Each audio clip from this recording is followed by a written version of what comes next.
The Senate voting to advance the nomination of Richard Cordray as director of the Consumer Financial Protection Bureau, indicating we may have a deal in the filibuster fight. It is Tuesday, July 16th. Welcome to Lunch Break. I'm Wendy Bounds. Aaron Zitner reports from Washington. Aaron, thanks so much for being here. I know you guys are in the middle of it right there reporting this out. Tell us what we know and what this means. We've been hearing a lot in this last week about how the Senate was going to try and sort of make an in run around these filibuster rules. Very contentious nuclear option rule they had there. Where do we stand now? That's right. This is something that's been building for 2 years.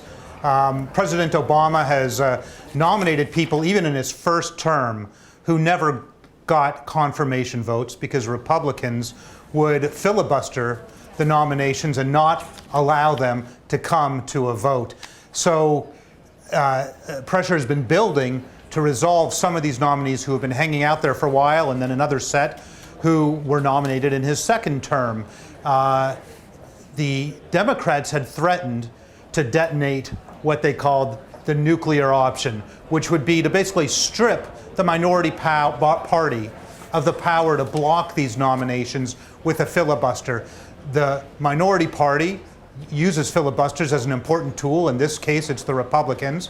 And they said, if you take this power away from us, everything in the Senate will slow to a crawl. No business will get done here. That's why they called it the nuclear option. So while it's an arcane fight over filibuster rules and what it takes to shut down a filibuster and who gets a confirmation vote, it had very broad implications for all Senate business. Today, finally, it looks like on the brink of the Democrats saying they were going to activate the nuclear option and change the rules on confirmations, we have a deal to avert the problem.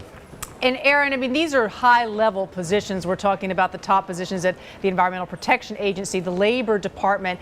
We just noted the Consumer Financial Protection Bureau. These are agencies you don't want to have your chiefs not in place for. So in terms of what we know about what the Republicans have conceded to sort of get around having this nuclear option employed, what have they agreed to? Well, that's right. The way this was set up is Harry Reid said, today, Tuesday, I'm going to set up votes on 7 of these stalled nominations. They were people to be the top official, the director or cabinet secretary at the EPA, the Labor Department, the Export-Import Bank, the new agency called the Consumer Financial Protection Board, created after the financial crisis to be kind of a watchdog, and the National Labor Relations Board. 7 officials at those 5 agencies. Reid said, we're going to have votes on all 7. If Republicans block any one of these 7, we're going to change the rules so they no longer have the power to block them. Under the deal, 5 of the 7 would go through, we think, today, and Richard Cordray has already received a vote to advance toward the next step in his confirmation already today.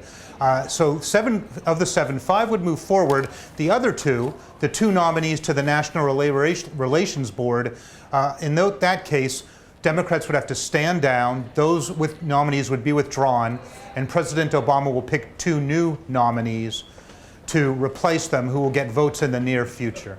All right, Aaron Zitner, thanks so much for being with us. More details, we'll continue to follow that with you and the Washington, D.C. team online on WSJ.com as it unfolds. Thanks for being with us. Sure.